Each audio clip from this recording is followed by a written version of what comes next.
Hello and welcome to the show. I'm your host, Leanne Hughes, and I'm here to help you design fast, deliver strong without the stress. Welcome back to another episode of the First Time Facilitator podcast. I hope you enjoyed the replay of last week's conversation with Michael Grinder. I think it's a phenomenal conversation. I really wanted to call it out as one. Today, I'm going to go on a solo riff and really get into some geeky detail. I think the biggest response I always get is from when I go like on a deep dive and go really niche and be like, hey, this is actually how I do things.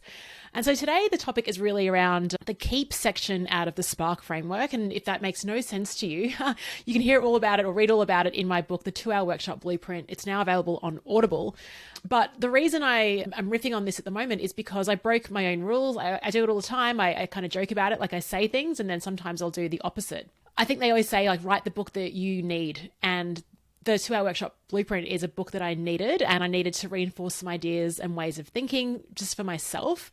Even this podcast, First Time Facilitator, it started because I was thrown in the deep end of having to run workshops around the world. The first time I did it, it took me forever to design. And there's that origin story of when I was in Canada and something happened in the workshop. I got back to Brisbane. I rang up every facilitator friend and said, what would you have done? So there's an element of scratching your own itch. And I think with a book as well, it's like reinforcing these messages and messages that maybe you can commit to. That's the solo riff is actually on the key part of the Spark framework, which is all about how do you retain what worked well, reflect on maybe what didn't, so that the next time you design something, it's easier. So this is about the continuous improvement element. And I think it's an often forgotten step. And I'm actually even surprised I wrote about it. But I think it's the most important part actually of the Spark framework, something that a lot of people don't talk about, is that, we put a lot of effort into the setup and the start of something, but actually the end and for our own continuous development, how do we make it easier? How do we automate it? How do we systemize it? How do we make it more joyful so that when we design next time, it's important? And this is quite topical for me. I'm designing a couple of webinars that are coming up that are kind of pivot off a topic, which is, this is more for leaders and making their meetings come to life. And I've run numerous sessions related to this, but I want to do a different spin on it. I can't deliver modules as is. I need to sort of take activities out from various sections and weave them together. So how am I approaching that? That's what we'll talk about today. Thanks for being here. And by the way, if you're not already in the Flipchart Facebook group, there's over 2,200 facilitators from all over the world in there sharing their questions on workshops, their favorite icebreakers. So join in. It's free and it's on Facebook. A link is in the show notes for this one. All right, so I brought up the context very briefly. I'm designing a couple of webinars coming up that are really based around some of the philosophies in the 2-Hour Workshop Blueprint in terms of engagement. So helping leaders really get contribution from their meetings. And these meetings are both face-to-face and they're virtual. And so, like I said, over the years, I've done sessions, so many to name, like so many of these sessions. So it's like, okay, how do I actually approach this? And I'm going through my own framework. So Spark is the framework that underpins the book, The 2-Hour Workshop Blueprint.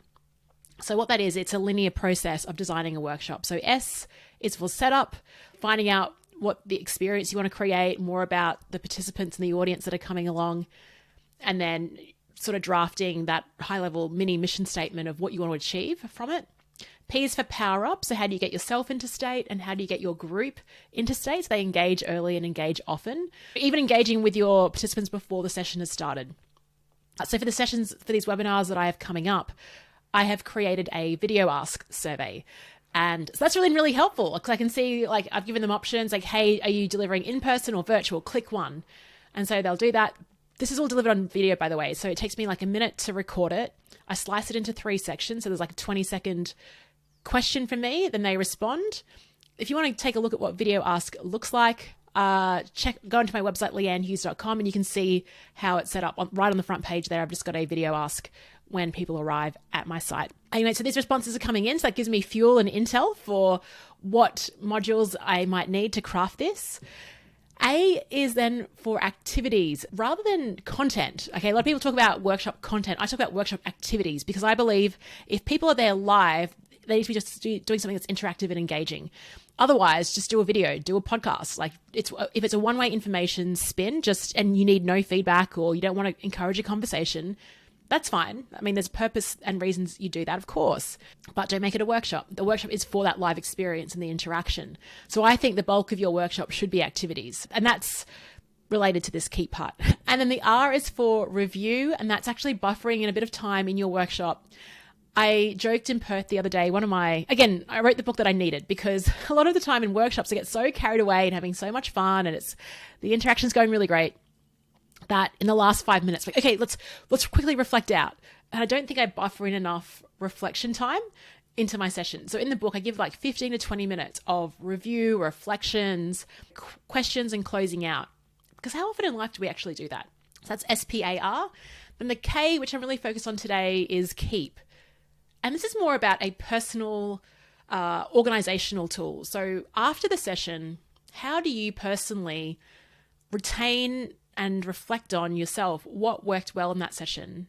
What tools and resources could be useful for future sessions? And where do you store that information so that next time you're delivering a session, it's easier for you to design because you've got a place to store all these documents. And it's interesting, in over 200 podcast conversations now, 230 now, I only recall one facilitator, us actually talking about this, and that was with Sally Foley Lewis. And this is like pre-50 episodes, like in the first 50 episodes I spoke to her, and she was talking about how she saves and organizes her slides, and puts like commentary around it so it's easy to find. But I'm so curious, like, how do you organize your facilitator stuff? What I want to show you, if you are watching this on YouTube, you might see this big orange display folder. I have like maybe 7 or 8 of these, and you might be able to hear me flicking through it if you're listening to the podcast. What I store in here for every session, like sometimes it's like might be just a copy of slide handouts. My Spark sheet is what I save in here, my Spark sheet for virtual sessions. Any type of accompanying material. So I might have like handouts. If you can see it here, I've got like really bright Post-it notes and things there. So, because it's so easy to forget what you've delivered in the past. And sometimes I even surprise myself going, oh, wow, I didn't realize I did this activity. That was really awesome. Now let's bring it back in. So I've got quite a few of these saved. And you might ask me, are they organized by any theme or topic? Not really. They're organized more chronologically. This folder is from this year. And I might have ones, just going back sort of 4 or 5 years. And it's interesting, like sometimes going back into the folder from 4 years ago, seeing some of the Spark sheets and ideas and things. So Spark sheet is basically what I call the run sheet. What I created back then that I'm like, oh, that's such a cool activity. I totally forgot about that.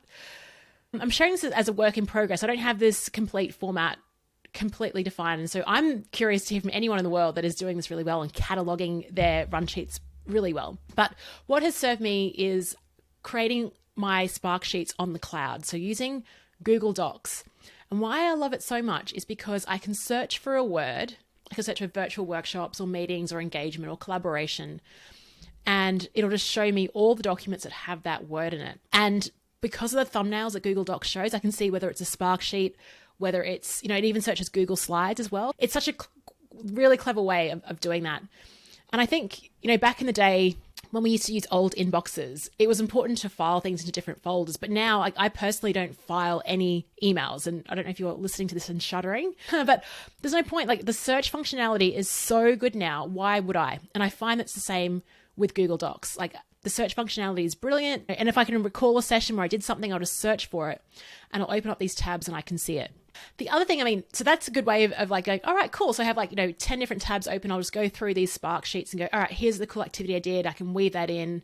But what I prefer most of all is actually just grabbing the display wallet, this physical document here. And I find it more joyful, like grabbing a cup of coffee, getting away from screens, not having any screens actually. Just going through and seeing what I did. And that might trigger some new ideas and new activities as well. So getting just the paper-based out and just alone with my thoughts and thinking, how could these things connect together? So that's my call out. Use a cloud-based tool if you are designing.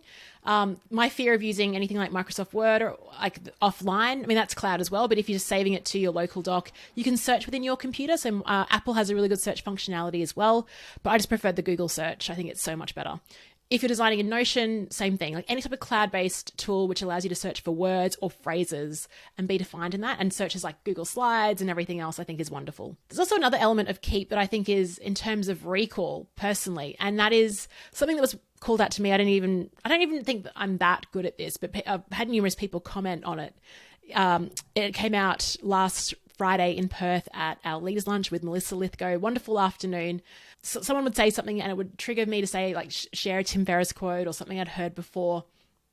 And like, Leanne, how do you recall all these quotes in the moment? And I think it relates to, I did a podcast episode about my 12 rules for life when I turned 40, about double clicking everyday moments. So when I hear a quote that just totally, it's like a mic drop moment for me, I will either write it down or repeat it back. And I just really make an effort to think about it. And then, why is it so important to me? And I don't not necessarily write it down, but if it's such a strong quote and a mic drop moment and it hits me, I know that someday that quote might hit someone else. And so I just gather it. I kind of store it somewhere. I don't know. And then, it just emerges. So sorry, there's no real hack to it. It's more about having the awareness to consciously notice it and consciously hear it and just think of those words and then see those words in your own mind so that you can draw it out next time. And that's probably it as well, is like we know the forgetting curve. If you don't use that quote within a day or two, you'll forget about it. So then how do you weave it into the next conversation? I think it's the same as if you're trying to learn new vocab. If you're trying to learn a new word of the day, it's like just use that word that day and it will reinforce, right? Over time. Journaling is another great way. You can recall it as well. Like just write it in your journal. Hey, here's a great quote I learned today. But yeah, again, keen to hear your ideas. So Keep not only covers your own workshop design and how you find the tools and things like that. So like I said before, display folder, using the cloud. I also have like awesome books, like the Story Cookbook by Dr. Catherine Lloyd and Andrew Rickson. They've been on the show a couple of times. I've got post-it notes and I've just like saved my favorite, like bookmarked those activities in that book. If I know that I want like a story share in a workshop, I'll go to that book and I just will find the ones that I've shortlisted already. And that's a way of shortcutting the whole process of like having to manually go through a book.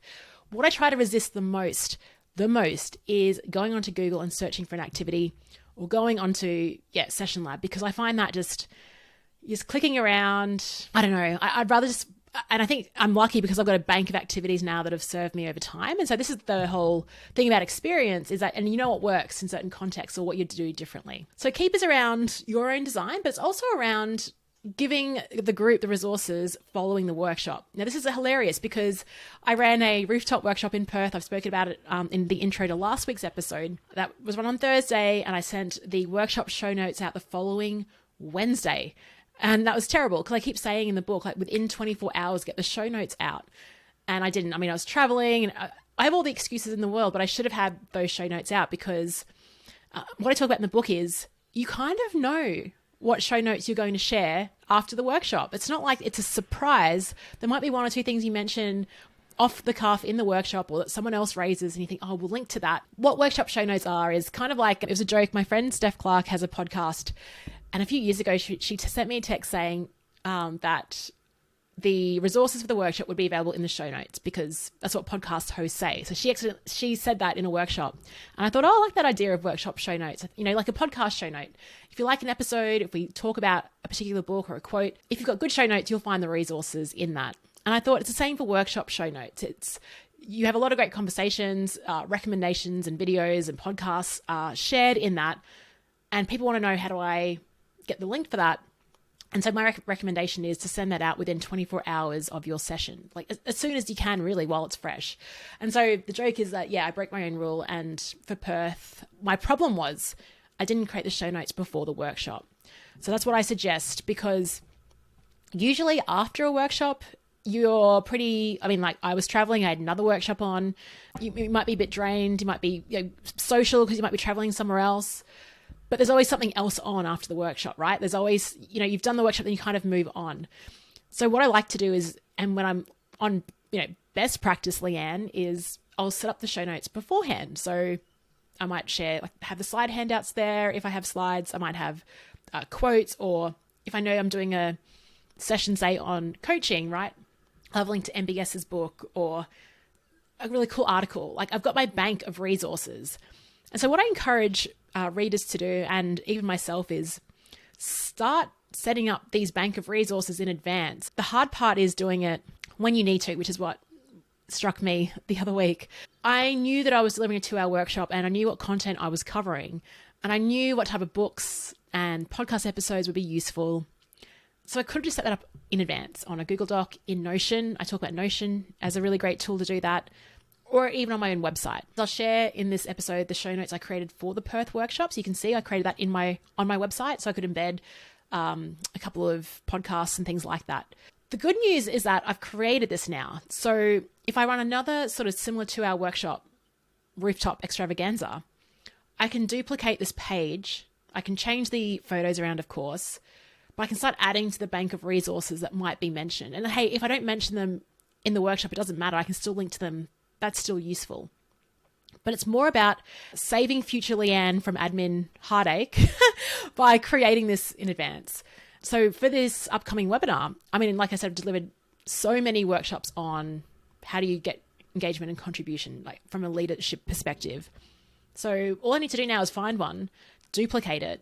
I might even have a Spotify playlist, or I think I've created a list of videos that really relate to virtual engagement, which include the interview with Mark Bowden. So these go-to resources, I'm just going to embed them already. And then once the workshop is over, I'll just think about, what else did I mention or have to talk about? It's only adding 1 or 2 more links in. And then I just send that to the client and go, here it is. Send in some screenshots of the Zoom call and we're done.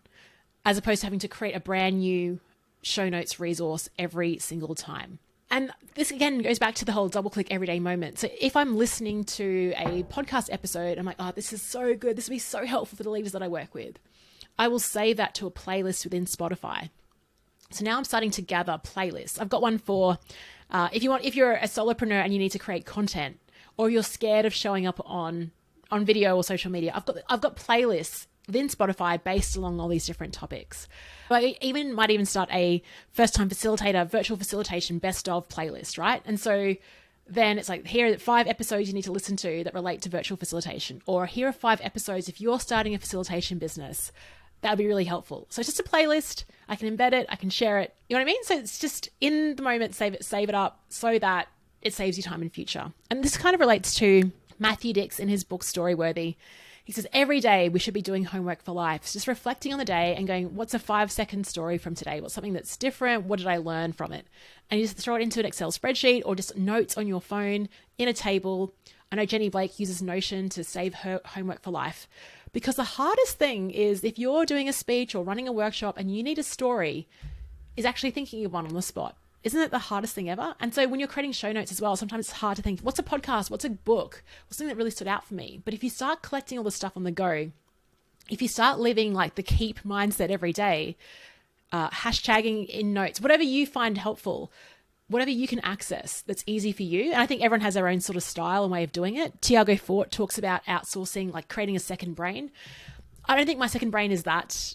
It's not amazingly cataloged, but I personally know where I can access things when I need to, through my Google Docs, through notes, through my paper printouts. That's how I do it. And that's intentional. My question for you is, what could you intentionally do for you that will help you access resources when you need to? How can you create templates for things that you talk about, resources, and just like really capture your expertise in a way so that you can deliver with speed resources immediately after your session is over. Okay, that's it from me. Again, I'd love to hear from you and what you're discovering, what tools you use to save your resources in. Let me know, hello@leannehughes.com, connect on LinkedIn, or I'll see you in the flip chart. Chat to you next week.